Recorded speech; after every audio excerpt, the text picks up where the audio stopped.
Start करते हैं नए क्लास में नई चीज़ के साथ। तो आज हम बात करने वाले हैं पास्ट टेंस की। पास्ट टेंस में हम क्या क्या करने वाले हैं ये पता बहुत सारे स्टूडेंट को प्रॉब्लमें आई हैं। जैसे कि मैं क्लासेस दे रहा हूँ, रूल समझ में नहीं आ रहा है, किसी को कुछ समझ में नहीं आ रहा, तो ऐसा क्यों हो रहा है? सिंपल से देखो, कुछ जो पहले की क्लासेस हो गए हैं उसको तो मैं बाद में बात करूँगा। अभी हम बात कर लेते हैं पास्ट टेंस का। पास्ट टेंस और ठीक है, और पास्ट टेंस में जैसे कि हमने आपको क्लासेस में बता रखे हैं कि इनडेफिनाइट टेंस होता है, फिर एक कॉन्टिन्यूअस होता है, फिर पास्ट परफेक्ट टेंस होता है, फिर एक हो जाता है पास्ट परफेक्ट कॉन्टिन्यूअस टेंस। तो इन चार में से जो हम अभी बात कर रहे हैं ना वो पास्ट इनडेफिनाइट टेंस का है। ठीक है, बहुत सिंपल है, बहुत आसानी से आप समझ सकते हैं पास्ट इनडेफिनाइट टेंस।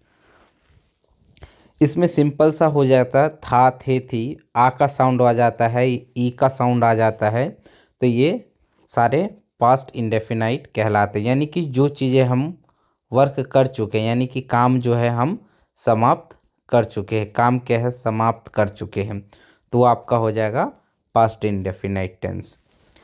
अब पास्ट इंडेफिनाइट टेंस का हम सिंपल की बात करते हैं। जैसे मैंने आपको करवाया था फ्यूचर का, अगर आप देखेंगे तो फ्यूचर का हमारा था, फ्यूचर का क्या था, कौन कौन बच्चे बताएगा कमेंट्स में ज़रूर करिएगा। फ्यूचर का जो हमारा हेल्पिंग वर्ब था वो ज़्यादातर विल, और मैंने बताया था शॉल भी आप यूज़ कर सकते हो, विल और शैल भी यूज़ कर सकते हो।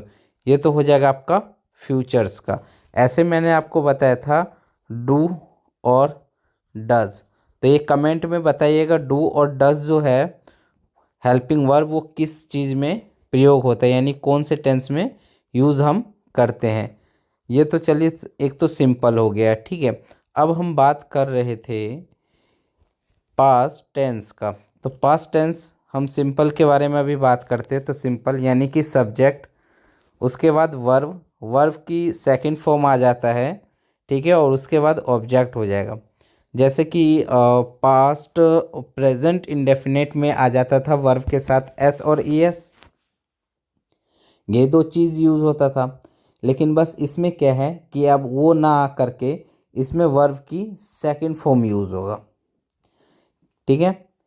और इसी की बात हम करें निगेटिव की, तो निगेटिव में क्या आ जाता है सब्जेक्ट, और यहाँ पे देखो कि हेल्पिंग वर्ब है, और हेल्पिंग वर्ब क्या है हेल्पिंग वर्ब है नहीं, यहाँ पे क्या है वर्ब है और वर्ब की सेकंड फॉर्म यूज़ हो रहा है।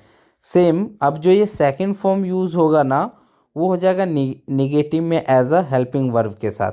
यानी कि डू का सेकंड फॉर्म है डिड, ठीक है। तो यहाँ पे डिड आ गया, ये ऑलरेडी ये क्या है सेकंड फॉर्म है, ऑलरेडी सेकंड फॉर्म है, तो इसलिए यहाँ पे वर्ब जो यूज़ होगा वो वर्ब का फर्स्ट फॉर्म यूज़ होगा। क्लियर है? किसी को कोई कन्फ्यूज़न नहीं होना चाहिए। जिसको भी कोई भी कन्फ्यूज़न है आप कमेंट हमें करते रहिएगा। दूसरी बात, अगर आप हमारे चैनल को अभी तक सब्सक्राइब नहीं कर रखे तो सब्सक्राइब करिए, शेयर कीजिए, अपने दोस्तों को लिंक भेजिए ताकि वो भी इस क्लासेस को अटेंड कर सके, ज्वाइन कर सके। तो यहाँ पे हम बात कर रहे थे इसके निगेटिव को, यानी कि सब्जेक्ट प्लस में डिड प्लस में नॉट, और नोट के बाद आ जाएगा वर्ब, वर्ब की फर्स्ट फॉर्म यहाँ पे यूज़ होगा, उसके बाद ऑब्जेक्ट आ जाएगा, ठीक है। अब इसमें से हम कुछ सेंटेंसेस देख लेते हैं, जो सिंपल प्रकार के सेंटेंसेस या कैसे हैं उसको हम देखते हैं।